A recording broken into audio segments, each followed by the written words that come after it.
come along with me on my trip to Tokyo, Japan as I dive into amazing food, souvenirs, and beauty finds this magnificent country has to offer. So sit back and relax and take it all in. You're watching part 3, the last of my Tokyo, Japan series.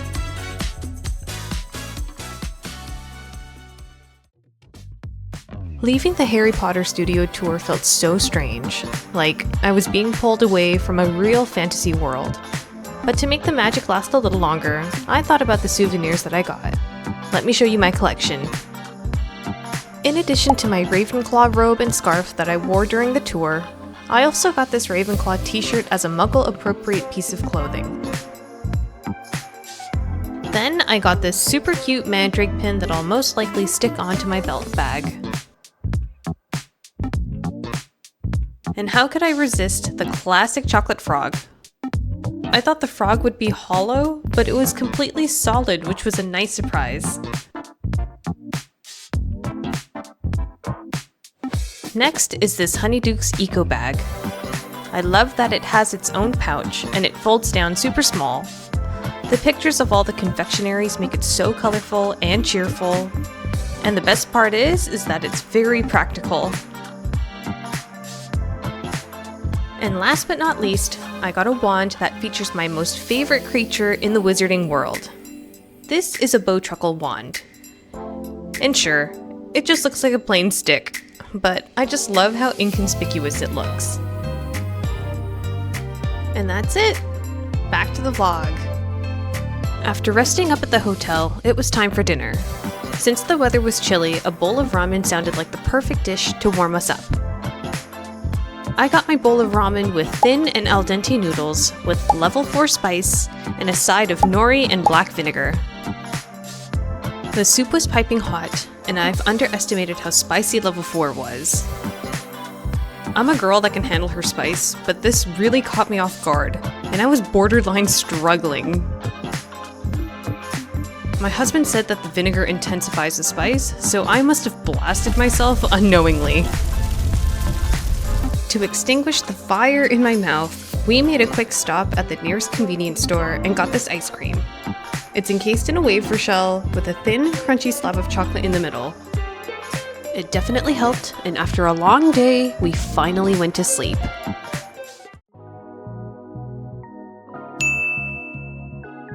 And day 5 is where I took it easy on the vlogging and just enjoyed the moment. But I kinda wish I didn't, because I don't have a lot to show you other than this amazing high tea room service we had later in the day. However, we went to Akihabara for the first half of the day to look for Pokemon cards. And since we expended a lot of energy during the past 4 days, we've decided to head back to the hotel to keep things on the chill side. And this afternoon tea was a great way to keep things chill. Let's take a quick look at this menu. The only thing we didn't get on the menu was the Teddy Cookie, and that was only included if we dined at one of the restaurants downstairs. But it didn't feel like much of a loss, since everything else looked so beautiful and tasty. Now that everything is ready, let's dig in. The first thing I tried was the cauliflower pottage. It was warm, creamy, savory, and very comforting. Even though the portion size was tiny, I thought it was the perfect amount. The soup was very rich, and any more would have been too much. Next was the Hokkaido Kometsuya egg sandwich. And these eggs are super special since the yolks are white instead of yellow. This was so much better than the Japanese 7-Eleven egg sandos everyone's obsessed about, in my opinion. While I like eggs, sometimes it can go from delicious to gross very quickly. And this Hokkaido sandwich was 100% delicious. It barely had that sulfury egg taste. I could eat 1,000 of these. Next was the seafood salad that featured smoked salmon, shrimp, and a mild savory panna cotta on the bottom. The smoked salmon was such a strong flavor, it was the only thing that I can taste. I didn't dislike it, but I wouldn't choose to eat it again. Now it's time to try the chicken triangle pie. And while it looked interesting, it was a bit dry, cold, and a bit bland. I think they were going for a terrine kind of thing, plus a pot pie with pastry, but it was a bit lackluster. Not terrible, but very meh. To break up the savory flavors, I dug into a scone. There were 2 types to choose from, and I went for the stolen style. The scone was dry, which is typical, but with a bit of clotted cream and marmalade, it was a perfect bite. Then I tried the scone with strawberry jam, and it was good too. With my palate refreshed, it was time to dive back into another savory item. The last thing to try on the savory menu was this onion quiche. The filling was tender and tasted like caramelized onions, and the pie crust was a good texture against the soft filling. This was yummy.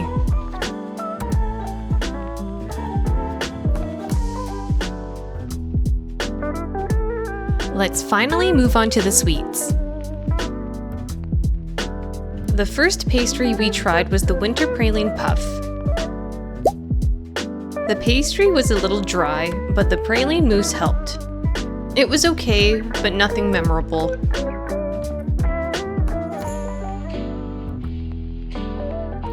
Next was the festive jewel mousse that featured a bergamot flavor. It was good, but the bergamot flavor wasn't very strong.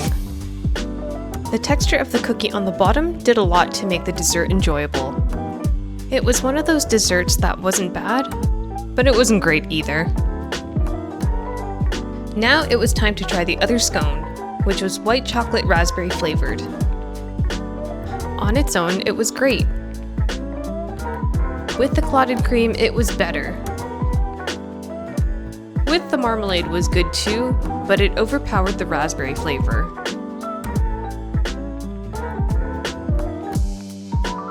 The next thing to try was the strawberry pearl macaroon, which I was excited about since I love macaroons. It was a white chocolate strawberry flavor and it was delicious. I wish I had a few more to eat. We're getting close to the end, and the second to last item was this snowflake verrine. I was expecting a mild milky flavor, but this was not good. It was a bit floral and fruity, and those flavors really clashed with the white chocolate snowflake. This was easily the worst thing from the whole high tea experience, but at least it looked pretty. The last thing on the tower was the Citrus Delight, which was a lemon raspberry meringue pie, and it was super tasty. It reminded me of a key lime pie, but with the addition of raspberries, which elevated the whole thing. I was relieved that it wasn't a disappointment, unlike the last item I just had. And for the grand finale, it was finally time to dig into the strawberry sponge cake. I had high expectations for this dessert since Japan's quintessential Christmas cake is a strawberry shortcake. And while the whipped cream wasn't too sweet, it made up about 75% of the dish. It wasn't disappointing, but the ratio of cream to cake and strawberries was completely off. I kinda wish I had eaten this at the beginning of the meal because I could have used the cream on all the scones and desserts. Overall, the meal was such a special treat. The fact that we had it in our hotel room with an amazing view while watching one of my favorite shows was unbelievable. And it was a great way to start winding down from all the excitement. I'm so grateful that I had this experience, and my heart, and also my belly, felt so full. Day 6 was our last day in Tokyo, but our flight back home wasn't until later in the evening. So we took advantage of the day by finding last-minute eats my husband wanted to try. We went to WagyuMafia Smashburger in Akasaka, and while this place only takes reservations due to very limited seating, we were lucky enough to walk in and have a sit-down meal. We each got a double smashburger and a plate of fries to share. And when our order came out, the guys behind the bar added a bit of flair to our service. Once we took our first bite, I knew that this was the best burger I've ever had. And that's not an exaggeration. The beef was tender and juicy, the cheese was melty and not overly salty, the caramelized onions added the perfect amount of sweetness, and the bun was toasted to perfection. To top it all off, the fries were piping hot and every single one of them had the perfect crisp. After our amazing meal, my husband wanted to go to Turret Coffee, which is a 3 Michelin star cafe. They had a no photography rule, so I wasn't able to get footage of the place. So we ordered our drinks to go and headed over to the nearest seating available. I ordered an iced salted caramel latte, and this was also another best I've ever had. It wasn't too sweet nor bitter, and the flavor was perfectly balanced. The Michelin stars that they have are well deserved. Then we headed off to the airport, and as my final meal in Tokyo, I went to a 7-Eleven near my gate and got an egg sando, an ikura onigiri, and a melon pan. The meal that I had on my way to Tokyo wasn't great, so my plan was to fill up on decent snacks, in case the in-flight food wasn't appealing. And once I boarded my plane, I couldn't believe my trip to Tokyo was over. It went so quickly, and it would have been nice to stay a little longer. But I was starting to feel a little homesick, and I also wanted to dive into the cosmetics I got when I was shopping at the Tokyo Skytree Mall. Since I got them tax-free, they were sealed up in a bag that I was not allowed to open until I got home. And now that I'm home, let's get our hands messy with the products I got. First on the list is the Kayana Rice Pack, which is a wash-off face mask. I've seen this on social media and the texture of the mask intrigued me. This mask is supposed to help smooth skin texture and also refine pores. So let's give it a try and give you my first impressions.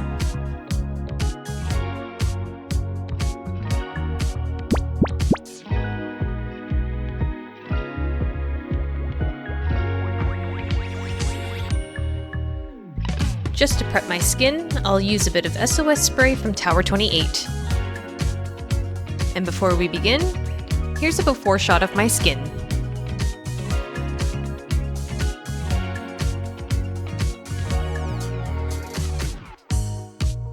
The texture of the mask felt like really thick rice porridge. In a way, it felt kind of wrong since in my mind I was playing with food. The mask was a bit tricky to get on the skin, and I think the best way to get it to stay in place is to use long sweeping motions instead of short, circular motions.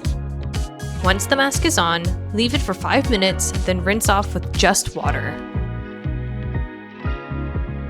I didn't notice a huge change, but my skin did feel slightly plumped and moisturized. But wash-off products are hard to judge with just one use. This is definitely one of those things where you'd have to use it for a while to see if there's any significant change. But I think it's still worth it since the texture is so unique. I'll most likely use this while in the shower, but it's quite messy, but still fun nonetheless. Now let's put some makeup on for the next products. I'm basically doing everything but leaving the last few steps of my eyes and lips.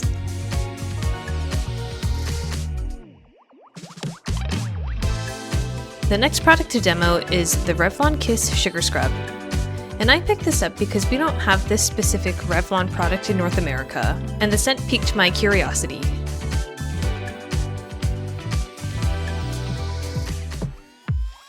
The stick form of the product made it easy to use and the flavor wasn't too strong. I like to get the product on my lips first, then use a finger to scrub hard to reach areas, especially when I have makeup on. I think it would work best if I had softened the lips with the lip mask prior to scrubbing. The stick shape is everything though, and it was very easy and convenient to use. Why can't we have this in Canada? Now that our lips are prepped, let's move on to the next thing. This is another Revlon product called the Super Lustrous Dewy Shine Lipstick in 004. I have a sneaky suspicion that this is the same thing as the one in the white tube called Glass Shine, but I'll have to get my hands on it the next time I'm out to see if I'm right. Anyways, this specific product was very balmy and conditioning and added a nice shine to my lips. I'm pretty proud of the shade that I picked up, given that there weren't any testers available. And I love how the packaging is sleek and matches the shade that I picked out. It's time for eyeliner, and I can't wait to share this with you. Calling all monolid and hooded eye girlies. If you're looking for a waterproof, budge-proof, and affordable eyeliner that's also super skinny and easy to use, this is the product for you. I've been using this for about a couple weeks now, and it hasn't smudged on me at all, and that's a miracle. Before I found the Can Make Creamy Touch Liner, I gave up on eyeliner completely and was only using eyeshadow instead. And even then, it didn't stay in place. This eyeliner is a game changer, and if you want to get your hands on one of these, I'll provide a link down below to a site that I regularly purchase from. And no, this isn't an affiliate link, this is just what I use to get Asian beauty products that aren't available in-store locally to me. I'll also link the other products I've mentioned if you want to give them a try too.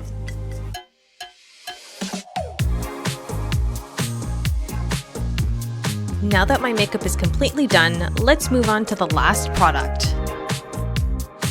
This is the Sugar Doll Moist Charge Nail Oil, and unfortunately, YesStyle.com doesn't carry this brand or product, so this is a Japan-only item. But if you or a friend or family is going to Japan anytime soon, you might want to request this product as a souvenir, especially for those of you in cold, dry climates. I've tried the Sally Hansen Cuticle Oil in the teal tube, but it doesn't compare to this Sugar Doll one. While the Sally Hansen version is thicker and doesn't absorb quickly, this one is thin and soaks into the cuticle and nail bed easily for healthy looking hands instantly. I wasn't expecting much when I purchased this product, but to my delight, it is just as great of a find as the Can Make eyeliner. Just look how good my hands look. And folks, that's the end of my haul and Japan trip. This trip was so special because not only did I enjoy things that reminded me of my childhood, eat incredible eats throughout the week, and experience rare moments with the person I love, I got to exercise my sense of adventure, curiosity, and creativity and bring forth a small vlog series that I hope would spark the same in you. Just looking back at these memories make me excited for what's to come. And with that, I say to you, thank you for watching and joining me on my adventure, and I will see you in my next video. Bye!